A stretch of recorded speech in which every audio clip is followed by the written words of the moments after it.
Well, I said what I'm doing now is just explain what hypnosis is, explain what it feels like, taking away, the misconceptions and things that people can generally have about hypnosis. And the big misconception about hypnosis is so many people will have this idea that as an hypnotist I've got some kind of, special powers and I can control people.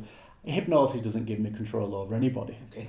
Trying to control my wife for years. I'm still trying. Yeah. Hypnosis, I'd love to have control over you because I could then say to you, I guarantee that you're going to stop smoking. But that's not something I can do. If someone comes in to see me and that person doesn't want to stop, well, it doesn't matter what I do or say, that person isn't going to stop smoking because I tell that person they're a non-smoker.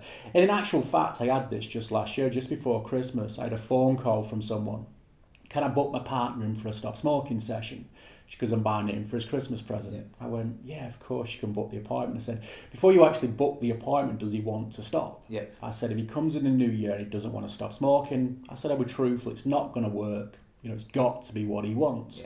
Yeah, he definitely wants to stop. Book the appointment, start the new year.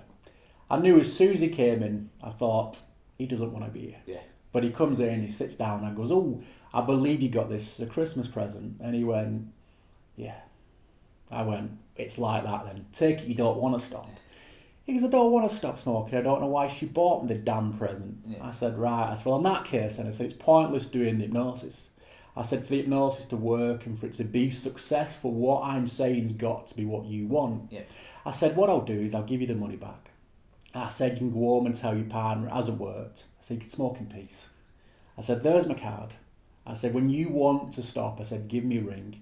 We can do the hypnosis, and because it's something that you do want, it means you're then accepting what is being said as we actually do the hypnosis. So again, that is one of the big misconceptions, is people will sort of have this idea that it's me that sort of has control. But I always think if you want to talk about control, one of the things about hypnosis is about you getting control. At the moment, cigarettes have that control. This is about you being in control and not being controlled by cigarettes anymore. And now one of the things about hypnosis, it can feel different from person to person. So I can never say to people, if people ask, what does it feel like? There's not a definite answer, because one person's experience of hypnosis might be different than someone else's experience of what hypnosis might feel like. What I can do though is give you some ideas of what it generally does feel like. So I said, when we do the hypnosis, you're not asleep. You're not unconscious. Yes, you've got your eyes closed. Chances are you're going to feel relaxed, but you are still listening to what is being said. And when people come out of hypnosis, I'll always ask people, what did that feel like? And a common thing I'll get from people afterwards is, wow, I just felt relaxed. Just felt completely relaxed. Just listening, just taking in the things you were saying. And for most people, that is what hypnosis generally would, is going to feel like. For some people, it's the opposite. I've had it where people have come out of hypnosis and they've said afterwards, I kind of felt quite light. It felt as if sort of felt like a weight had been lifted off me. And for some people, that is hypnosis to them. Some people might say, I saw colours, or when you said certain things, when you was mentioning that, when you was talking about that, it was almost like I could sort of picture that, I could see myself with that positive change. So for some people, I'm just saying things, and some people in their mind, it's almost like they're kind of like relating to the things that are being said, and for some people, it's almost like sort of seeing themselves with that change. Some people might come out of hypnosis and they'll say afterwards, I felt no different. It just felt like I had my eyes closed, listening to what you were saying. Didn't feel relaxed or anything like that. It just felt like I had my eyes closed. And for some people, that is hypnosis. You don't have to feel and be relaxed, be in the state of hypnosis.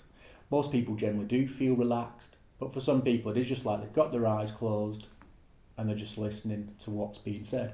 But just from doing countless sessions, I can just know and just tell when a person's in that normal state of hypnosis. And that is the thing about hypnosis, it's a normal, natural state.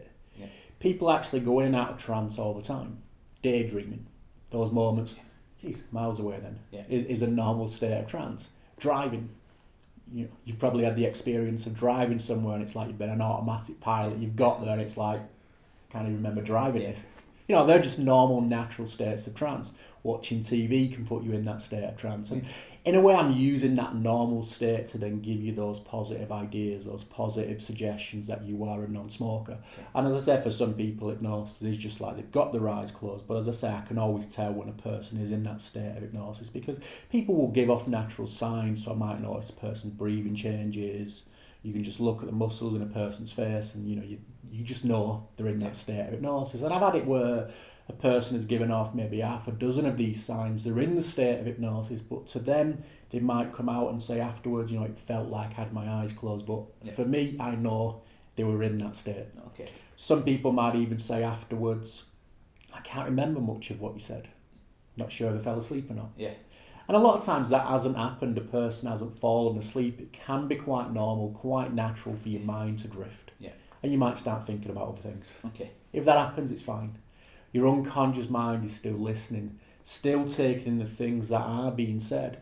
But if your mind does drift and you want to focus on what is being said, then bring your attention back to my voice so you can just follow along with what is being said. And now and again, yes, I'll have someone that will fall asleep. Okay. And they'll snore all the way through. Yeah. Like, give them a shake at the end, we're finished. Okay. But even on those occasions, it still works. Yeah. The thing about stopping smoking, one of the nice things about hypnosis is stopping smoking is about getting that idea across to your unconscious mind that you're a non-smoker. Yeah. And the unconscious part of the mind doesn't sleep. Even when you go to sleep at night, the unconscious mind still works, still functions. Yeah. That's why you keep breathing, it's why you dream. That part of the mind is always active. So yes, I've had those occasions where someone's fallen asleep, but as I said, the unconscious mind is still listening and still taking in the things that are being said. And as well, when we do the hypnosis, if you do feel uncomfy, feel free to move. Okay. You don't have to stay completely still. You feel uncomfy. Stretch my legs out. Yeah, just move, and that isn't going to affect things. In actual fact, it'll just help you to relax even more. So, any questions about that? No, I feel. I did feel a bit nervous, but I just feel quite excited about it now. So. And I was thinking, in a way, this is just as important as the hypnosis part of the session. It's important that you've got that little bit of understanding of what it's going to feel like.